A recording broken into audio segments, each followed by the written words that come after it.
Our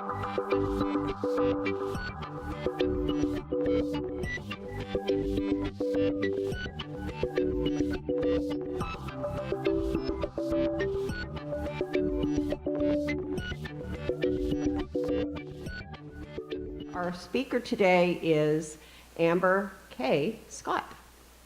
My name is Lynn Violet, and I am a member of the Sustainability Committee, and I am also professor in early childhood education, which is very interesting to me that I am also a CRC graduate a long time ago. But early childhood education and food and children seem to go together. So I'm pleased to be the one to make the presentation and the introduction of Amber. This is just I've been reminding everyone, if you're a student, you need to sign in. We'd like to capture what class you're from, as well as this will be sent to your instructor and your professor to verify that you were here. So there's some on the outside as you're leaving. Okay, so Amber Scott, got it, is the founder and chief food genius of the Food Literacy Center. She responded to the rise of childhood obesity by starting a nonprofit which is called the Food Literacy Center. And it inspires children to eat their vegetables. Amber is also creator of California-wide Food Literacy Month, which is in September, and freelance food writer.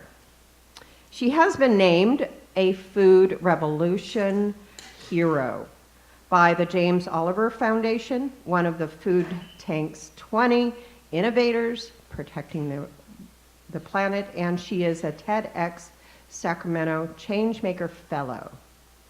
So let's give a warm CRC welcome to Amber. Stop.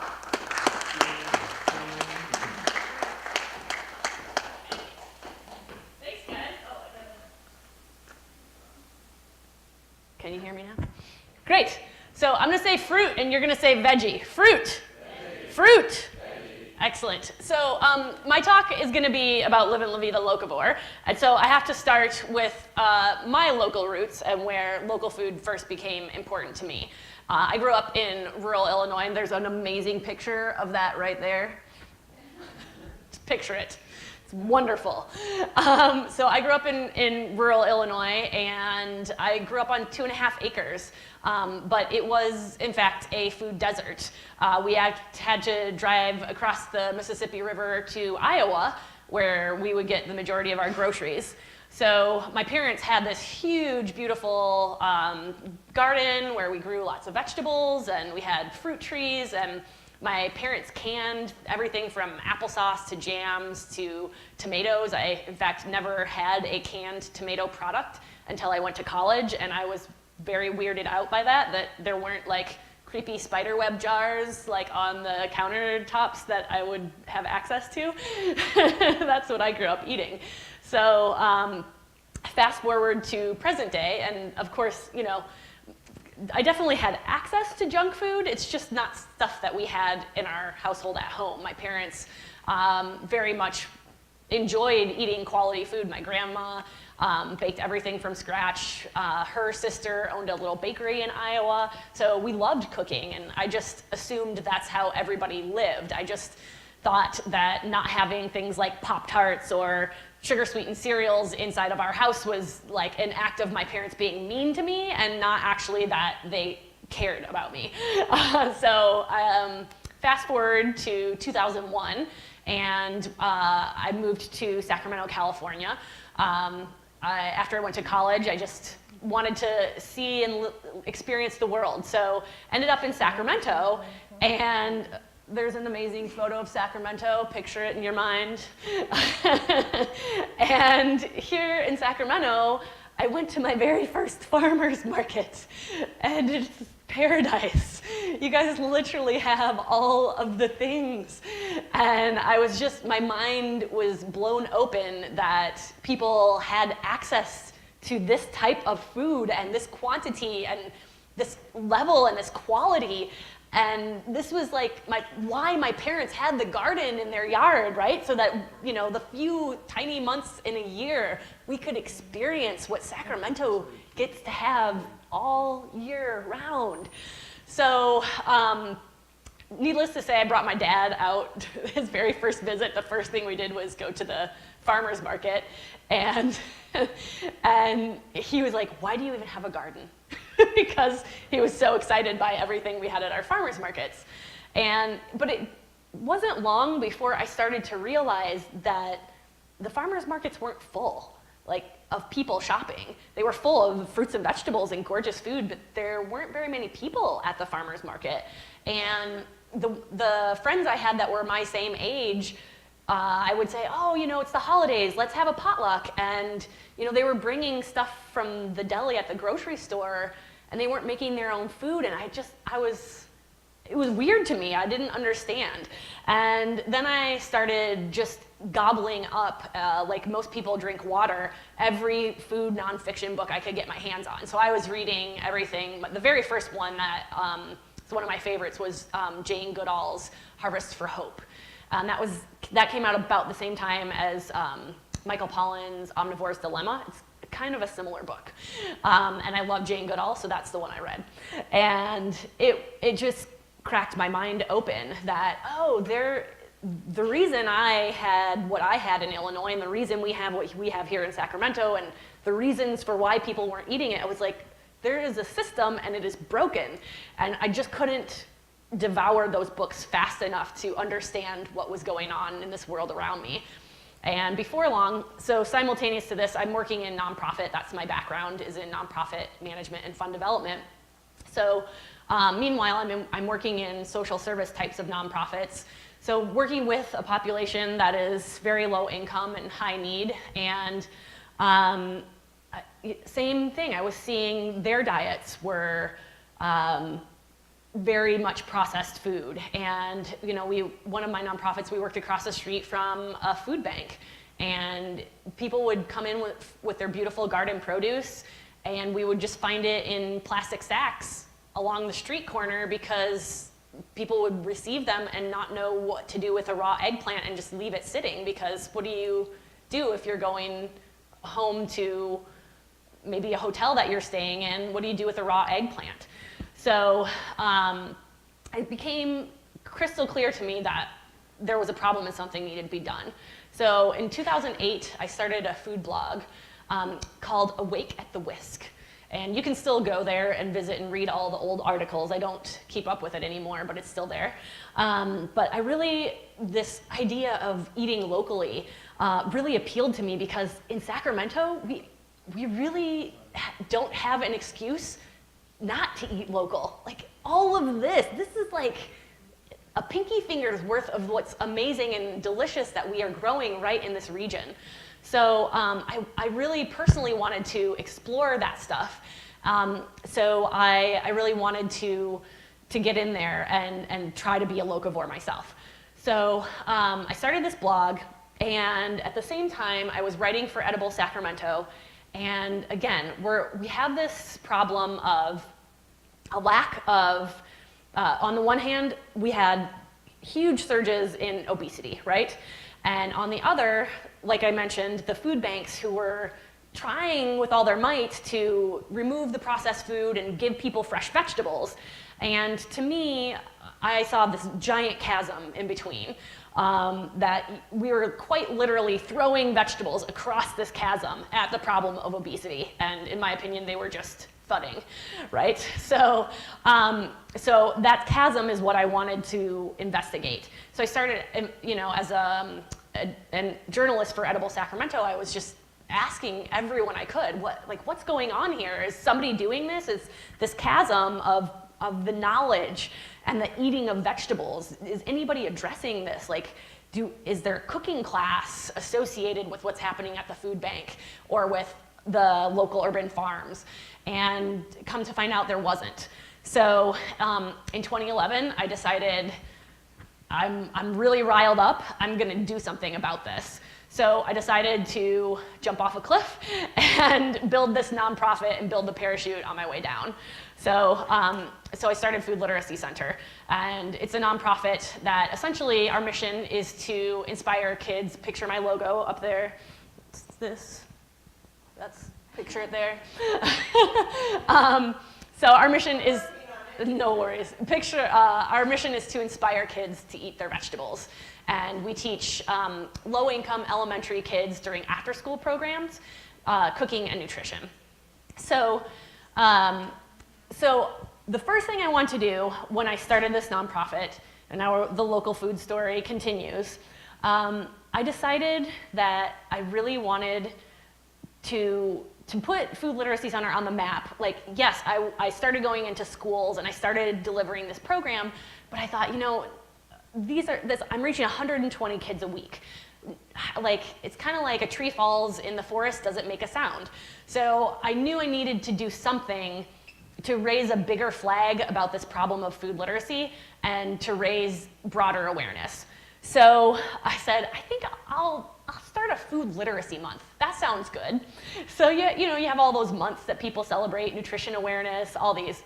I didn't know a single thing about what it would take to do such a thing, but I happened to meet another food blogger who also happened to work in the state capitol. And when I told her my idea, she was like, oh, I can help you with that. I know how to do that. She's like, I can even help you write it. I was like, okay, so I put her on my board.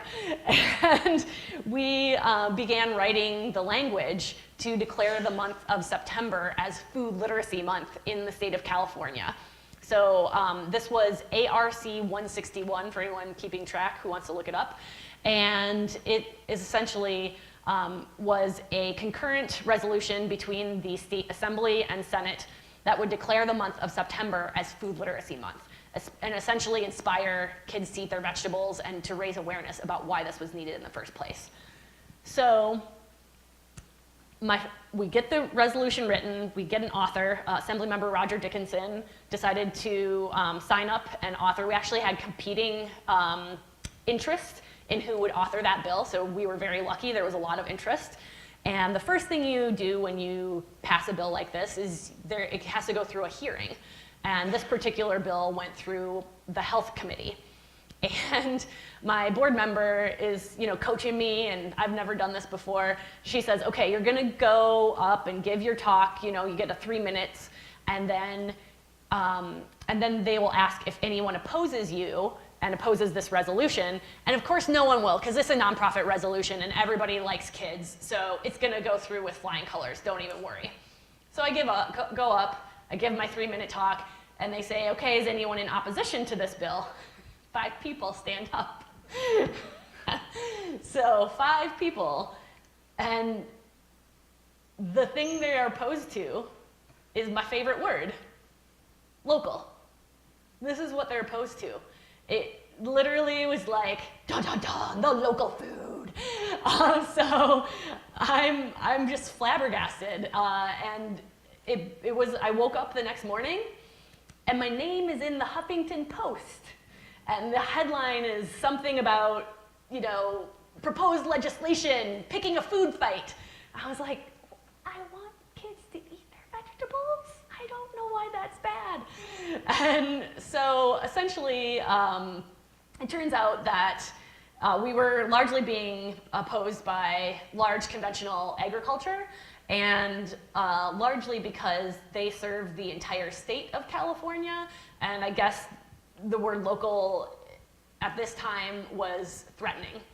And so at the time, we had aspirations that we would one day be a statewide organization. So we tried to work with them to take the local language out and replace it with California grown. I'm all for that as well.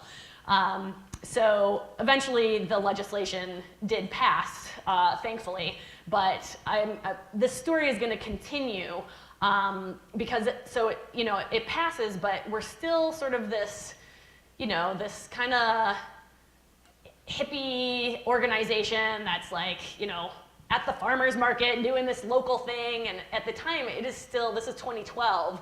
It's still pretty unusual, and we're still pretty radical as far as perception out in the world, which we don't live in that world anymore, thankfully, but this is what the story was just a few years ago. So I want to sort of unpackage that word local a little bit and kind of look at what local food means. So picture the definition. So local food has several ways of defining it, and I can't remember the name of the commission right now, but essentially the federal government decided that they should define local. So they defined local as anything within a region or a city or something, but region is part of it, and within 400 miles. So within the state of California, that's about the state of California. If you go to the Sacramento Foods Co-op, they'll try to probably go within 100 to 150 miles. Golden One Arena, the new arena for the Kings, they are trying to source everything from within 150 miles. So everybody sort of defines local very differently, but the premise is really that you're trying to source food that's from close by. So if you're in California, you're trying to source California grown. If you're in Iowa, you're not sourcing California grown, right? You're sourcing from Iowa. So within that context, I really do want to talk about the three major benefits that I see of eating a local diet. And they are health, environment, and economy. So I'm going to unpackage each of those a little bit for you. So health. When I started Food Literacy Center, I think I already mentioned a little bit earlier some of the health problems that were really rising to the surface. Right now in Sacramento, for example, we have a 40% childhood obesity rate. 1 in 3 kids has type 2 diabetes. That's the preventable kind. And we are also seeing kids that now have adult diseases like hypertension and stroke. So we are seeing this rise in these kinds of diseases. Every single one of those is preventable if we eat our vegetables. So this is one reason to eat local. There's so much. You'll also hear statistics about the quality of food when you buy local. As soon as you pick something off of the plant, it immediately begins to degress and actually lose nutrients. So the fresher you are eating and the closer to the harvest date you're eating something, the more nutrients you're gonna get. Now, of course, if you're talking about eating something that was picked today versus eating no vegetables at all, eat the 5-day-old vegetable. It's definitely microscopic, but there are more nutrients in something that's fresher. And plus, it's just more beautiful.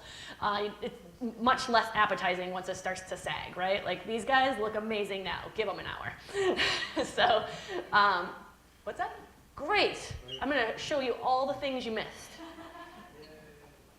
Illinois, Sacramento, farmers market. Can you see that okay? Statistics. Our mission. Wanting to pass the resolution. Waking up with my name in the Huffington Post. Dun, dun, dun. Here's the definition of local that we already discussed. So it's the Food Conservation and Energy Act, where they defined it as 400 miles. Okay, so now we're talking health. Who knows what is the most commonly consumed vegetable by children? I wish. You're all wrong. It's potato. Somebody got it. Potato. Which in and of itself, potatoes are great. They've got a ton of vitamin C. They've got fiber. Like, I love potatoes. The problem is this: malnutrition. So it used to be that when you heard the word malnutrition, you thought of kids in other countries that subsisted on nothing but donated rice from aid agencies and were in very low living conditions, right? That's where you used to hear the term malnutrition. Today, we talk about malnutrition in the United States of America. And we talk about malnutrition with kids who are obese. These aren't the starving kids who have just access to a tiny bit of rice. These are kids who have access to a high quantity of calories and are actually overweight, but they're malnourished. It's because there is no diversity in their diet, and so they're actually lacking a lot of the nutrients that they need to be healthy. So this is a huge problem in America, in a country where we have access to calories. It's just the calories that we are consuming are not the kind that are great for our bodies. So, so this is my biggest push of why to eat local fruits and vegetables. If you're at the farmer's market, what's available? It's all fresh, whole, delicious stuff. It's nuts, it's fruits, it's vegetables, it's grains, whole grains. So if we're eating a local diet and we're shopping at things like farmers markets, or we're looking for the local label in the produce aisle of our local grocery stores, and by the way, they now actually will say, even within the last, I think since I started Food Literacy Center, the state laws have changed where if you're in the grocery store in the produce aisle, it has to say where the country of origin is. So if you're eating bell peppers right now, if you look, it'll say grown in Mexico. If you're eating something like a carrot right now, it'll likely say grown in USA. And if it says grown in USA, likely you're getting it from California.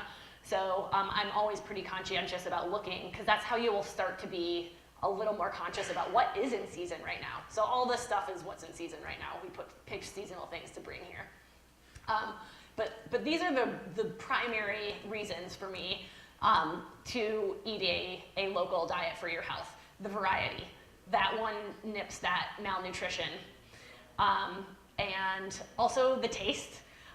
You were here earlier, you heard me say it. If things taste more delicious, you're more likely to eat your fruits and vegetables. And the work that we do with kids, if you try eating a tomato right now, it's gonna bounce like a rubber ball, and it's not gonna be amazing. It's gonna be kind of mealy, and the skin's gonna separate from the flesh, and it's just kind of dry, and you're not gonna love it. But if you wait until September, when you bite into that tomato, it's literally dripping down your whole face, and you can smell it from here to here as you're walking past it, that's a tomato you're gonna love, and you're gonna be more inclined to eat your fruits and vegetables. So I really push the local for that very reason. So let's talk about environment. Again, lots of environmental reasons to think about eating a local diet. The average food now travels on its way to get to your plate 1,500 miles, and that has been increasing. And if you think about why that is, we're not just, it's not just Iowa getting its food from California anymore. Now, if you go to the grocery store, you're gonna see things like, in the middle of summer, where are those blueberries coming from? Or in the middle of winter, where are those blueberries coming from? They're definitely not being grown in California or anywhere in the United States for that matter. They're probably coming from Colombia. So our food is traveling a lot farther to get to us now than it ever was before. And our food is actually responsible for 1/3 of what's heating our planet. 1/3 just from our food system. Some of these reasons, again, the transport, like we talked about earlier, but also the majority of that, all those emissions are actually coming from the production side. So what kinds of fertilizers are folks using on their crops? And those fertilizers are gonna eke methane back into the atmosphere. And then also the highly condensed production of animal products and the methane that they're releasing. And they're not on these quaint beautiful farms where there's like 1 or 2 cows roaming out amongst the lettuce patch. You're talking the huge, high, confined factory farms, really producing a lot that's damaging our environment. Another reason is that when you're eating local food, it's also less processed. So again, like the whole fruits, the whole vegetables, so the processing itself also is consuming a lot of fossil fuels and a lot of energy to run those machines and chop those things and put them in plastic. So the less processed your food, also the better it is, not only for yourself, but also for the planet. And this one's too tiny for me to even see. Oh yes, so basically this is from Animal Vegetable Miracle, and essentially if all of us just ate 1 meal a day that was from our local farmer's market, she also includes organic in here, but if you just committed 1 meal a week from the farmer's market, we could save a considerable amount of fossil fuels.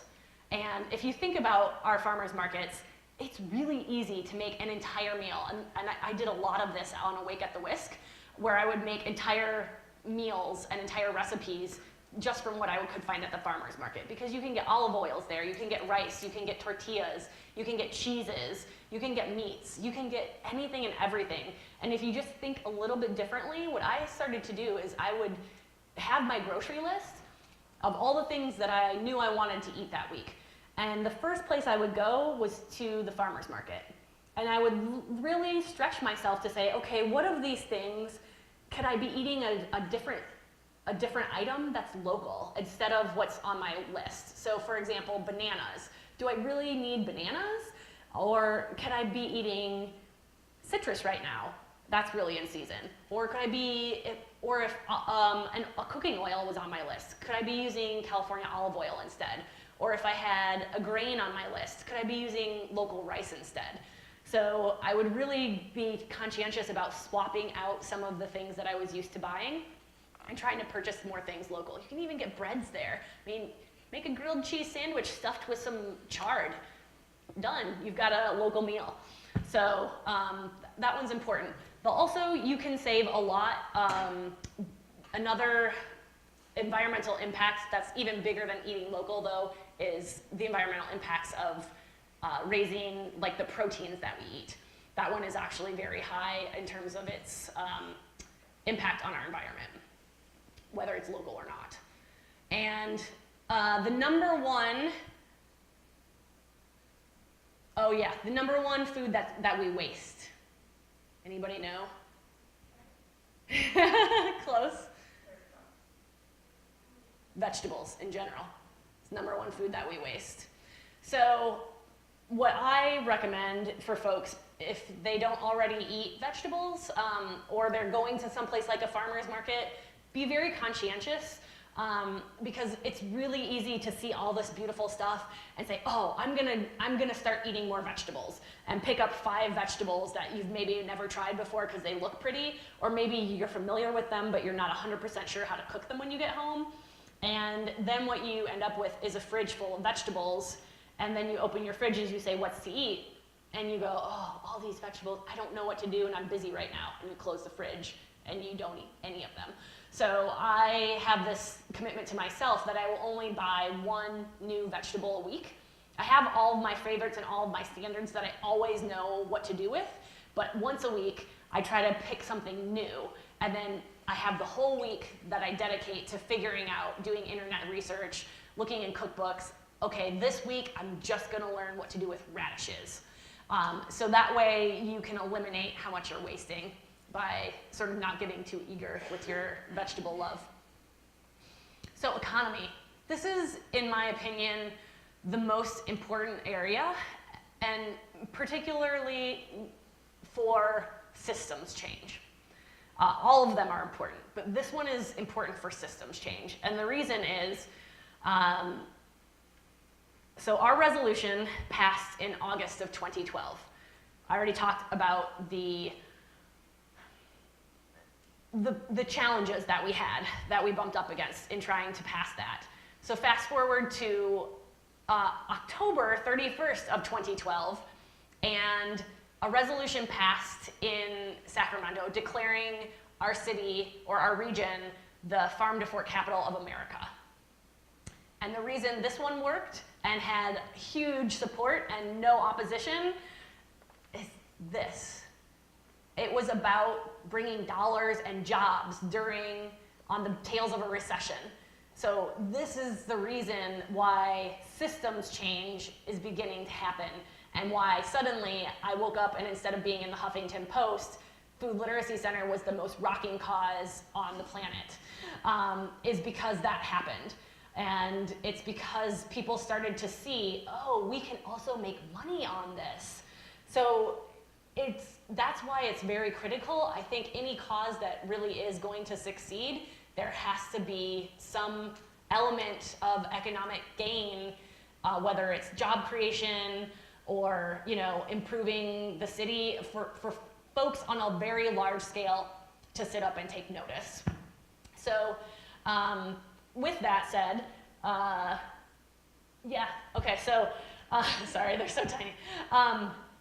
So when your dollars are circulating, when you say buy something at a big box store, your dollars are going to circulate just twice, and then they're out of your local economy.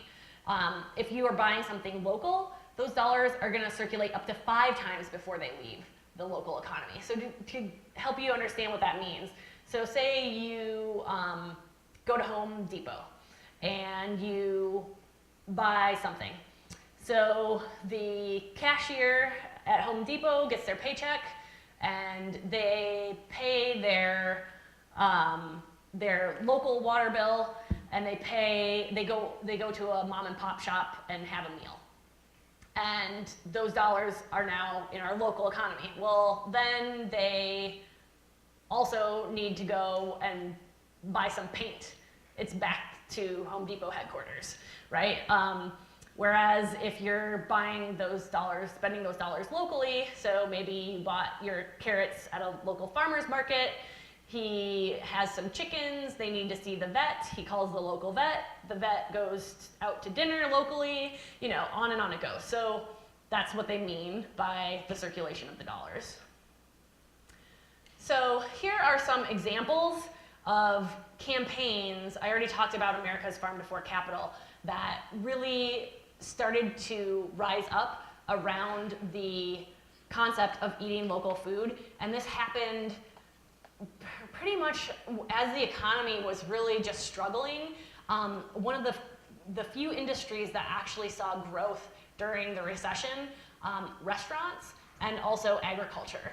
And so a lot of folks started to realize, oh, no matter what happens, people are always going to continue to eat. And so they decided that they would, all of these different campaigns decided that they would put an emphasis on eating local to try to generate these local dollars and these local jobs. So Farm to Fork Capital is one of them. The whole state of Illinois has a campaign. Placer Grown, you may have heard of.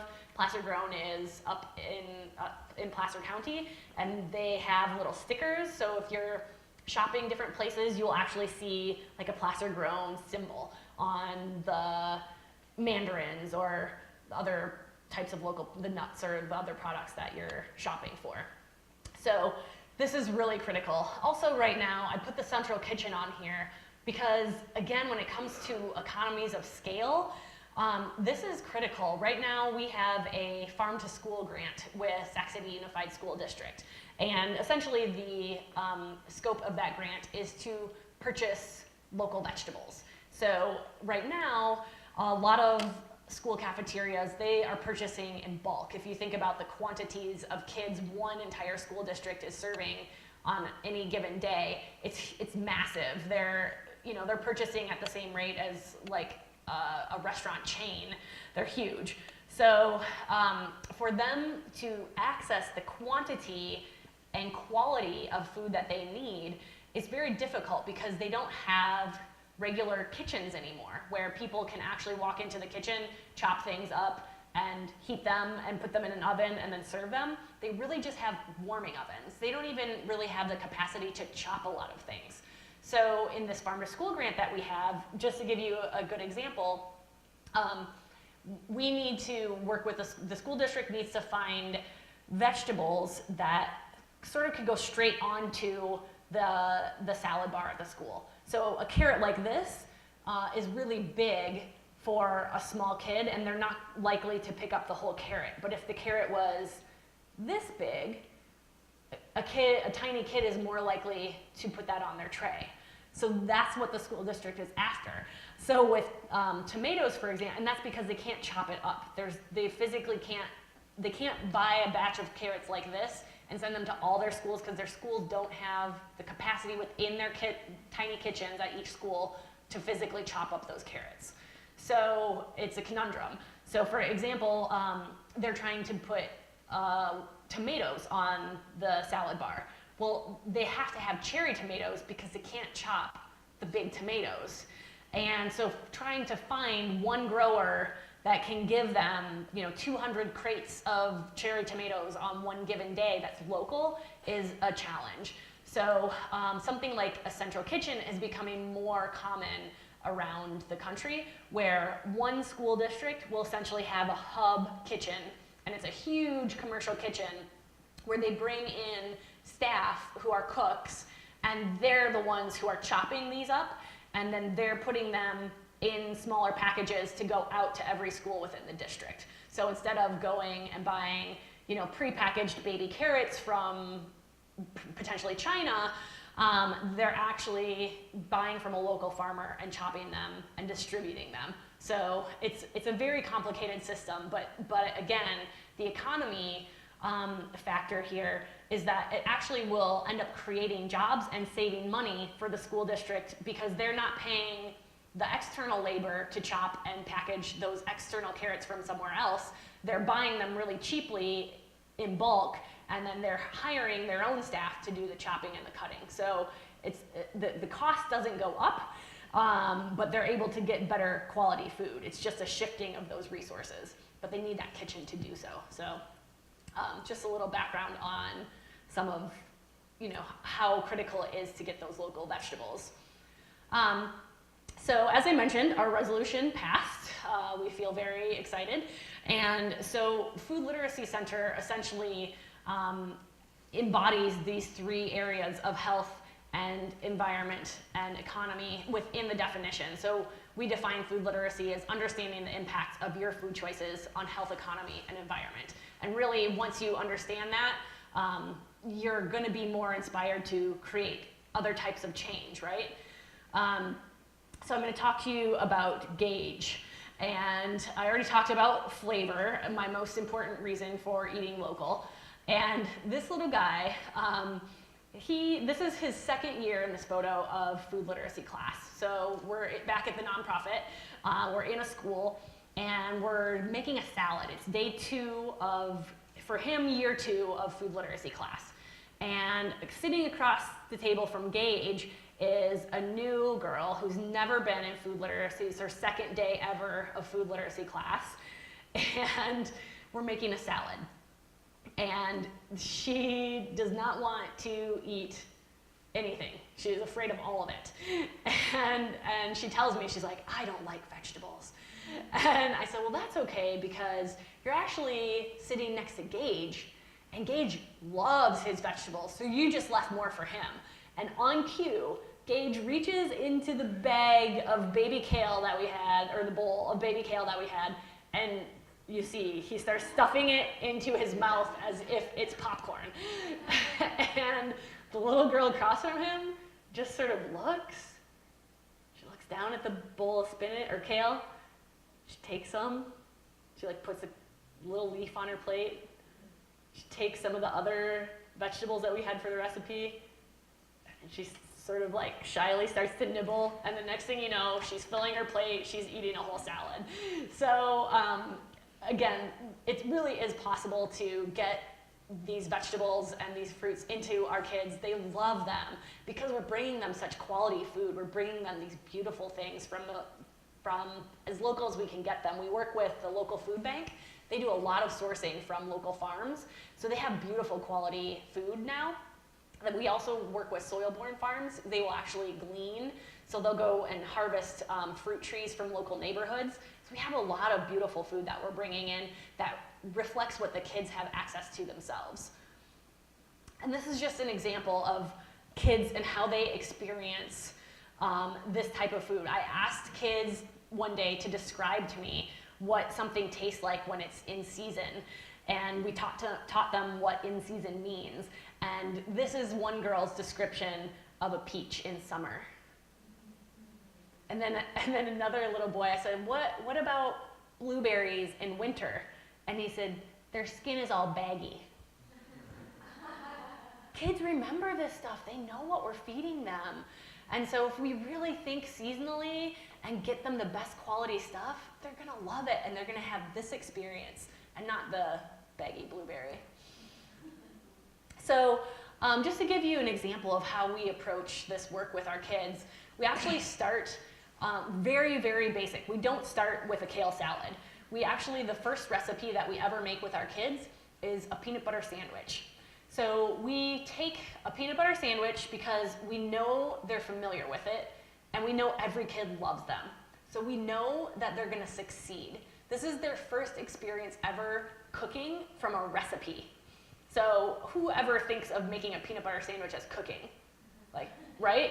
So, but this is these kids' first experience of cooking, many of them, because they're kindergartners. So we know they're gonna succeed. So we start with this peanut butter sandwich, and then we swap out the white bread for whole grain bread, and we talk about why.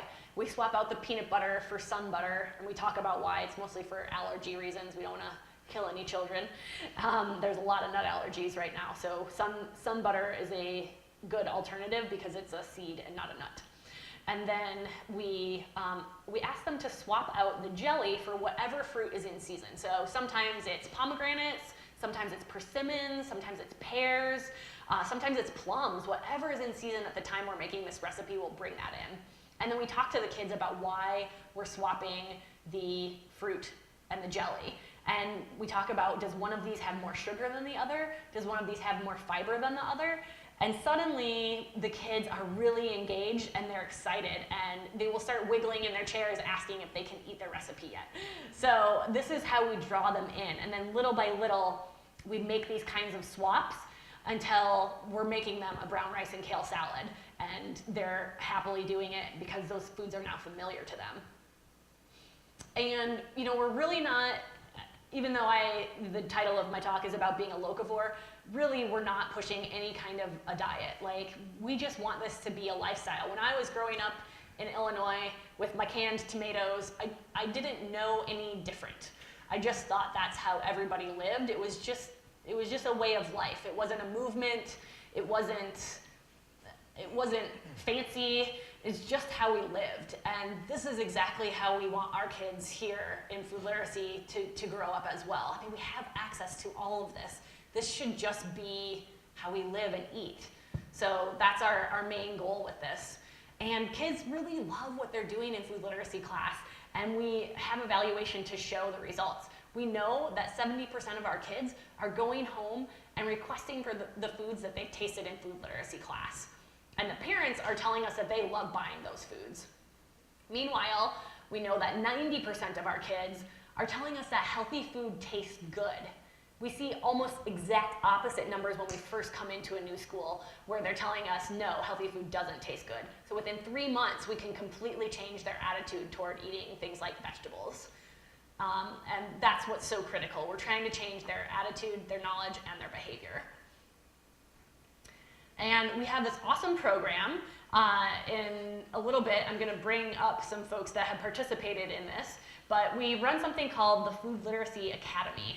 And this is how we grow and scale our program. We are serving 800 kids every single week, and we have 5 staff. So that is only possible because we utilize volunteers from the community. So we send folks through, and I would also say you do not have to be you don't have to complete the Food Literacy Academy to volunteer with Food Literacy Center. Anyone can volunteer with us. The folks that are really committed go through the Food Literacy Academy. And we train them to become food geniuses. So they actually become certified as food geniuses, and they're the folks who deliver our curriculum out in the world. So this is how we grow and scale, is by the generosity of amazing community volunteers.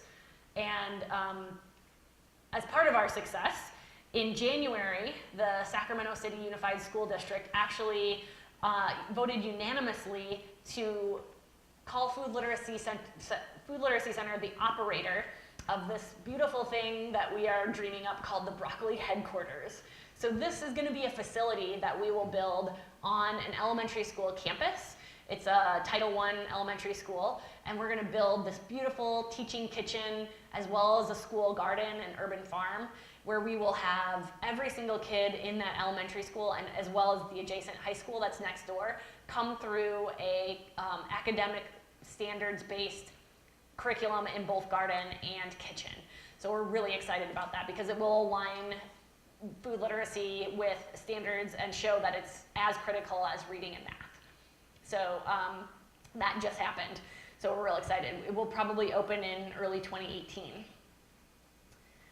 And I also want to just mention that at Food Literacy Center, we are not foodies. Again, we got really lucky that the Farm to Fork movement hit at the same time that Food Literacy Center was starting, but our mission was never to like hang out with cool chefs. That just happened like to us.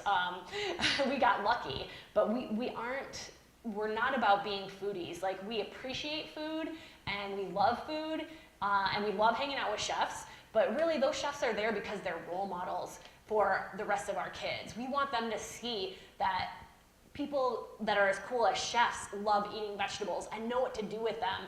And also there's a possible career path here in vegetables. So it's not just about your own health. There's also some economic potential benefit for you in your future as well.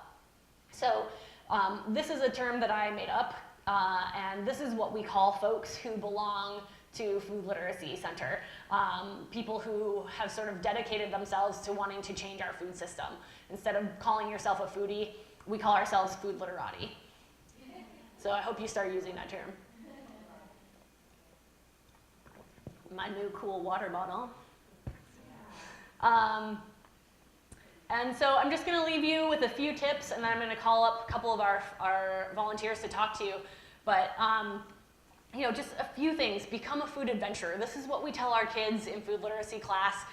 It's just about trying all the new things. Like as we were setting up the displays here, somebody was asking me like, are these real? Does cauliflower really come in purple and yellow? Yeah, it does. And like I really would encourage you to go out and try to find purple cauliflower tonight. And do something with it and just be open to all these new varieties because we need to support our farmers who are going out on a limb and growing this beautiful food. It's important for our health. It's important for the health of the planet. And cook. This is the only way that you are going to be able to control what is in your food. All of the processed things, the salt, the sugars, the fats, you lose complete control of that when you eat processed food, and you gain 100% control back when you cook. So these are small things that you can do, and volunteer.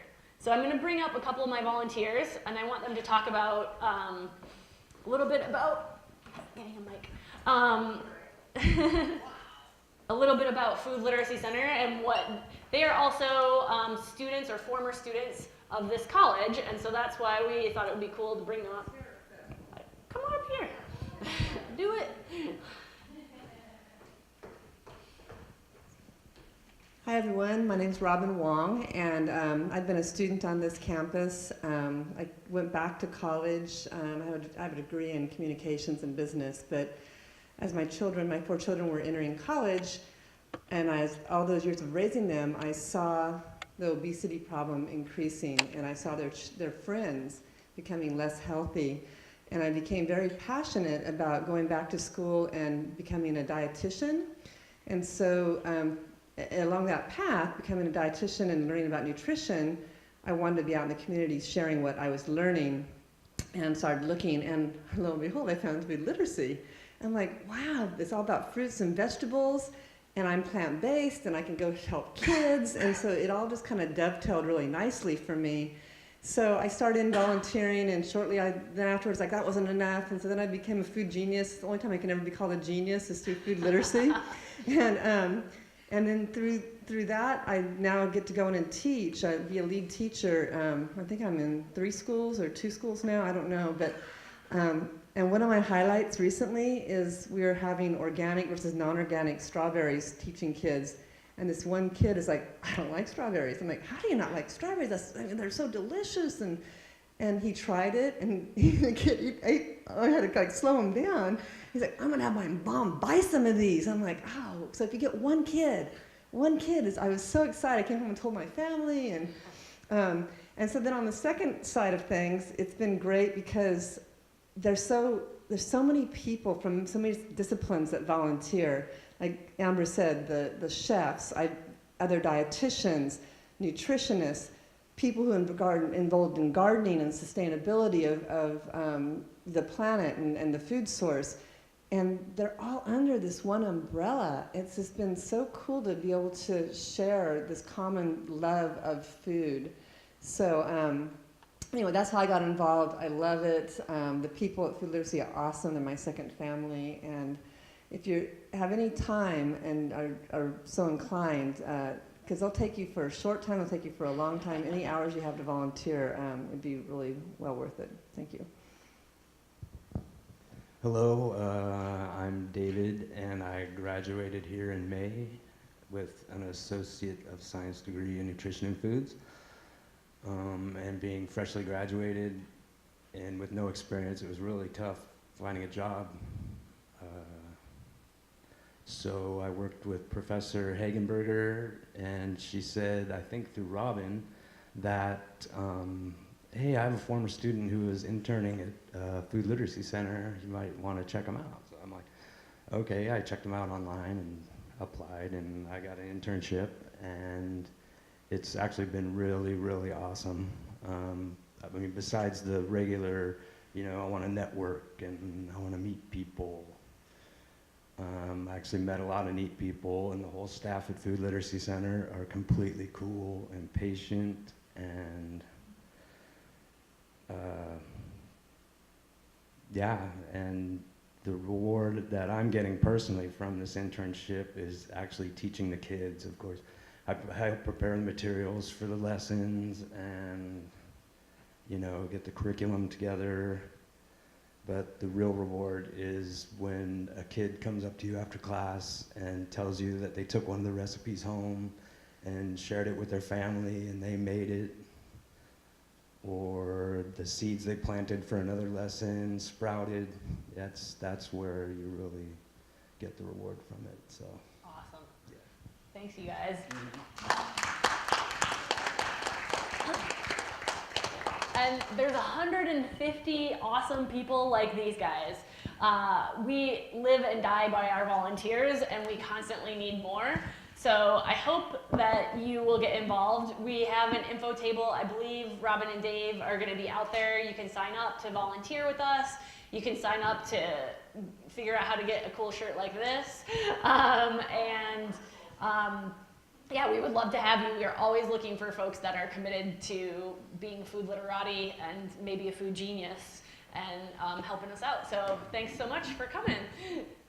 Fruit. Fruit. Veggie. Fruit. So we want, Amber, I believe, will be happy to answer a few questions. Yes? And you are? Oh, I'm Andy Salmi, a biology instructor here and a member of the Sustainability Committee, and I'm so grateful you came. Thank you so much. Of course. I need to be more adventurous. That's what I learned today. Nice. So anybody here have a question or comment or something you'd like to say to Amber? How do you feel about that decision, I guess, from, was it the federal government to label local as being 400 or less? Yeah. 'Cause I think So I have learned a lot just being in Sacramento and watching the progression, being inside the food movement as it's grown. I definitely started off on like a very sort of more radical, like protest everything side of things, but as I get deeper into the beast of the system, I realized that what's critical about Sacramento and what's critical about something, what seems so small as the federal government at least saying 400 miles, they're at least giving recognition to the fact that consumers do care about local, and that there is value to that. So is it the win that we want? No, but I think this movement, we are here for the long haul. This movement's I'll be long dead and gone, and this fight will still be going on. This is gonna be probably a century-long battle.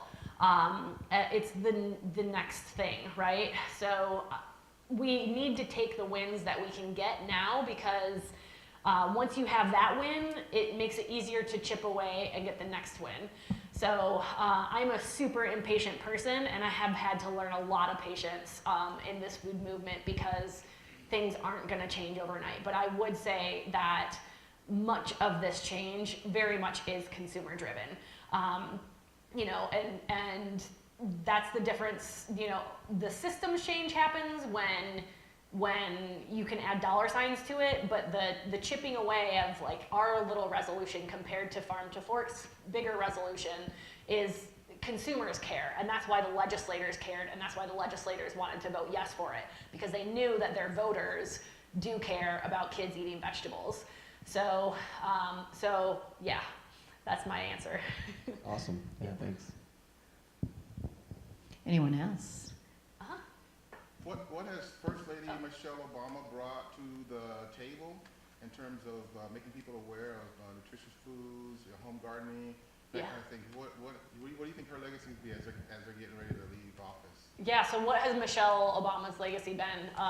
Phenomenal. I mean, I remember the day she did that, and I just thought, oh, the food movement's gonna matter. So I absolutely think that, and she's been criticized, again, you know, you have to, we're in the compromise phase of the food movement. We're not at the picket line phase of the food movement. We're just not there yet. This is, what she's doing is sort of that slow chipping away within a system that is very broken.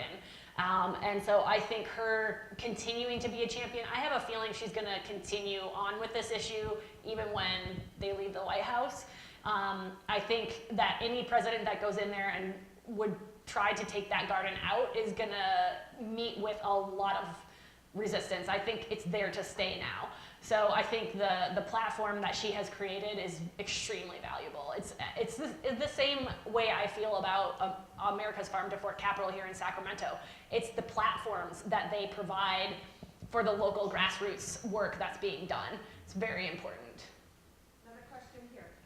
How do you feel about like the fact that organic food is more expensive than, you know, processed food? Like, what is your take on that? And does your organization have any like plan to combat that somehow?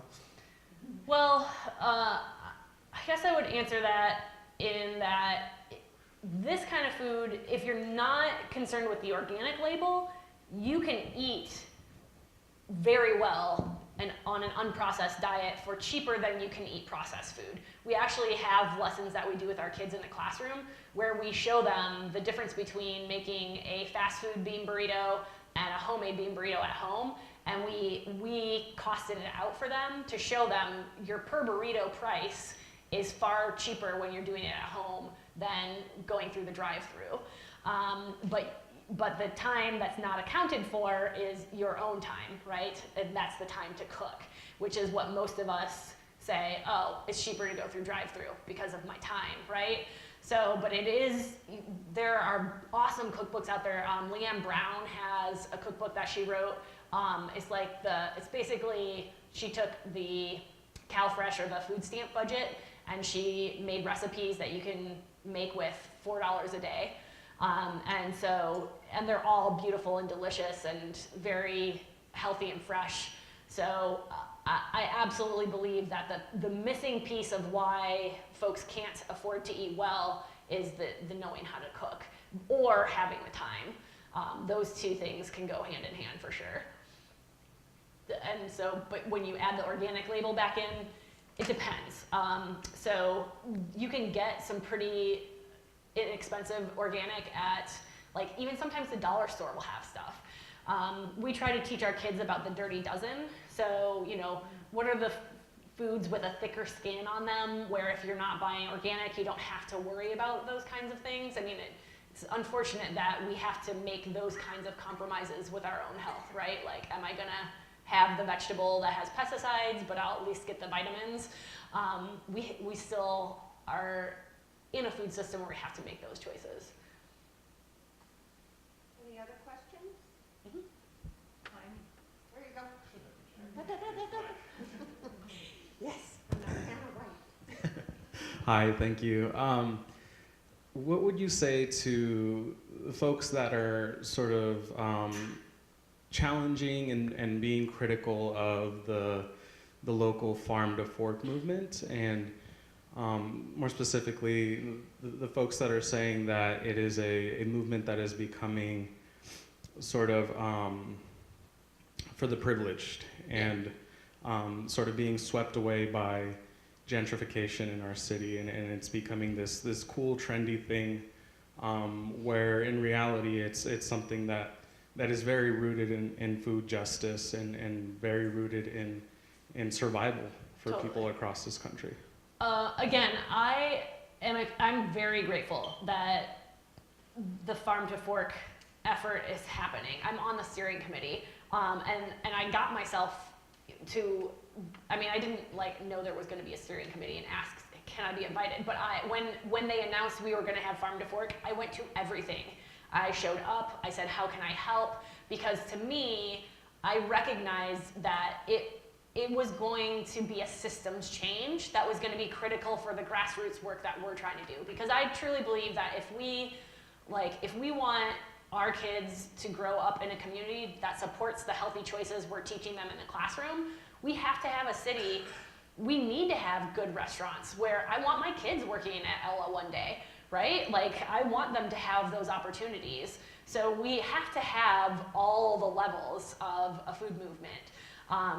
At some point, they're gonna become a little more in sync. I think right now, farm to fork is figuring out what it is and how you even define that, and it's gonna be defined by economy right now because it was born of an economic marketing mission, right? And that's fine because it's driving so much attention and it's making people more aware of the fact that we do have all this local food here. They're seeing it through the lens of very high level restaurants and very quality food that is very unaffordable for many, but the message is getting out there, and those dollars are definitely coming to Food Literacy Center because people care about that stuff and they're saying, oh, okay, now we get what farm to fork is, who's doing that work that we can donate to? And they're hearing about Food Literacy Center and we're bringing it to kids in need that otherwise have literally never seen broccoli or pears before. So it's all about a bigger system that's morphing and how that benefits everybody. So I'm a big fan. Thank you. Yeah. Other questions? Yeah. I hope so. We need more food geniuses. Come and volunteer. Yeah, I mean, we're in 8 schools now, and we wish we could be in 80. So our goal is to just continue to raise money, bring in more volunteers, and try to expand as we can. But yeah, we've basically added about 2 new schools every year. We're only in our 4th year. So we actually did have one school one year. It was at Florin Elementary, and they're in Elk Grove School District. That was a couple years ago. What was your biggest obstacle with starting food literacy, if any? I mean, there were obstacles, and yet there were also all these amazing things happening for us and these doors opening and opportunities. So, I mean, obviously the biggest one always is funding, right? I started it as a volunteer, and I didn't get a paycheck until 2013, and I started in 2011. So, you know, just being able to hire the amazing volunteers that were working with us. Every person we've ever hired has been a volunteer first. So definitely being able to transition folks from volunteer to staff so that we could do more and do better by our programs. That's definitely a challenge. And then finding those awesome people and being able to keep them with us since we can't pay them. Anybody else? Awesome, thanks you guys. I really appreciate you. All the overachievers, yeah.